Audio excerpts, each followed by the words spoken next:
আমি অধ্যাপক ডাক্তার মোহাম্মদ আব্দুল মান্নান, বর্তমানে আনোয়ার খান মডার্ন মেডিকেল কলেজ হসপিটালে কর্মরত আছি।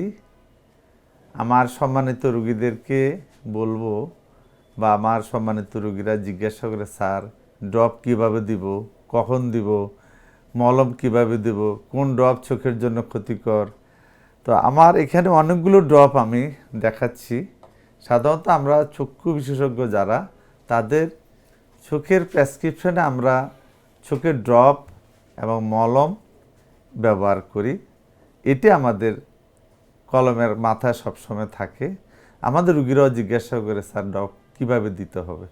আসলে ড্রপ আমরা অ্যান্টিবায়োটিক ড্রপ দিই, স্টেরয়েড ড্রপ দিই, অ্যান্টিগ্লুকোমা ড্রপ দিই।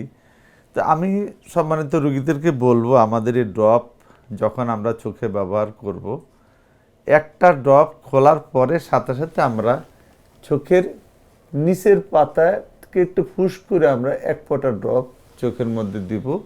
দেওয়ার পরে চোখটা 30 সেকেন্ড বন্ধ রাখব। বন্ধ রাখলে আমার যে ড্রপটা দেওয়া হয় সেই ড্রপটা বেশি কাজ করে এবং প্রপার ইফেক্ট পাওয়া যায়।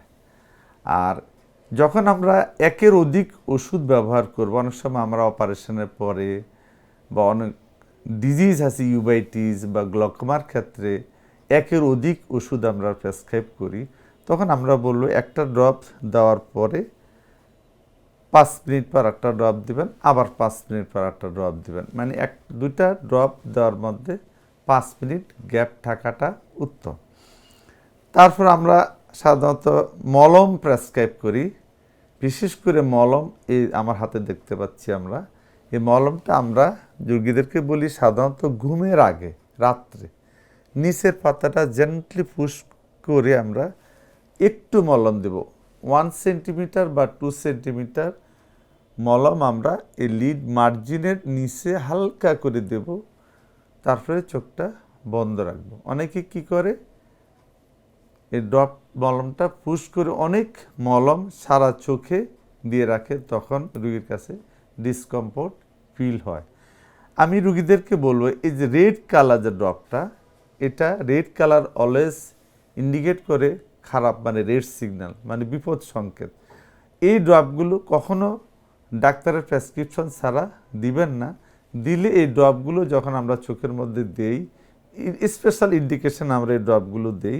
এই ড্রপগুলো চোখে ফুস দেওয়ার পরে সাধারণত কিছু কিছু ড্রপে 2-3 দিন আমরা কাছে জিনিস দেখব না, আলোতে গেলে অনেক আলো লাগবে। আর অ্যাট্রোপিন জাতীয় ওষুধ যদি আমরা কোনো কারণে ভুলও চোখের মধ্যে দিয়ে দিই, সেক্ষেত্রে আমরা প্রায় 2 সপ্তাহ হইতে 3 সপ্তাহ আমরা সাধারণত কোনো নেয়ার ওয়ার্ক করতে পারবো না, ফেভার করতে পারবো না। এই ওষুধগুলো একটু বিপদ সংকেত, সেই জন্য রেড সিগন্যাল দিয়ে আমাদের ক্যাপটা কোম্পানি তৈরি করে। সম্মানিত রুগীদেরকে বলবো, আর কিছু কিছু ড্রপ আছে যেমন অ্যান্টিগ্লুকোমা ড্রাগ। আমাদের জানি আমরা ব্লাড প্রেশারের জন্য আমরা ওষুধ খাই। চোখের নিজস্ব একটা প্রেশারের আছে যেটাকে আমরা গ্লুকোমা বলি। এই গ্লুকোমা যদি নিয়ন্ত্রণ না থাকে তাহলে আমাদের নার্ভ, চোখের নার্ভ ড্যামেজ হয়। সেই জন্য ওষুধগুলো দিনের পর দিন ইউজ করতে হয়। সেগুলো কখনো সম্মানিত ডাক্তারদের প্রেসক্রিপশন বা অনুমতি ছাড়া বন্ধ করা যাবে না। অনেক সময় আমাদের রোগীরা কি করে, রোগী 2 মাস 3 মাস ওষুধ দিয়ে বন্ধ করে দেয়, ডাক্তারের শরণাপন্ন হয় না। সেক্ষেত্রে চোখের প্রেশার বেড়ে চোখের অপটিক নার্ভ ড্যামেজ হয় এবং রোগী অন্ধত্ব বরণ করে। আরেকটা জিনিস আছে, কিছু কিছু ড্রপ আমরা ব্যবহার করি, স্টেরয়েড জাতীয় ওষুধ আমরা অ্যালার্জির ক্ষেত্রে ব্যবহার করি। এই স্টেরয়েড ওষুধ দিলে কিন্তু যে কোনো রোগে ভালো হয়ে যায়, চোখ ঠান্ডা থাকে, কিন্তু ওষুধগুলো বেশি দিন ব্যবহার করা যায় না। যদি আমরা বেশি দিন ব্যবহার করি তো চোখের ওষুধে তখন চোখের জন্য বিপদ হিসেবে দাঁড়ায়। যেমন এই ওষুধগুলো ব্যবহার করলে চোখের প্রেশার বেড়ে যাবে। অনেক সময় লং টাইম ব্যবহার করলে আমাদের ওষুধের কমপ্লিকেশন হিসেবে চোখে ক্যাটারাক্ট বা ছানি বা পর্দা দেখা দিতে পারে। তো আমরা আমাদের রোগীদেরকে বলবো, আমরা ওষুধগুলো নিয়মিত ব্যবহার করব, কখনো ডাক্তারের প্রেসক্রিপশন ছাড়া ওষুধ বন্ধ করব না এবং অতিরিক্ত ড্রপও আমরা চোখে প্রয়োগ করব না। আমরা ভালো থাকি, সুস্থ থাকি।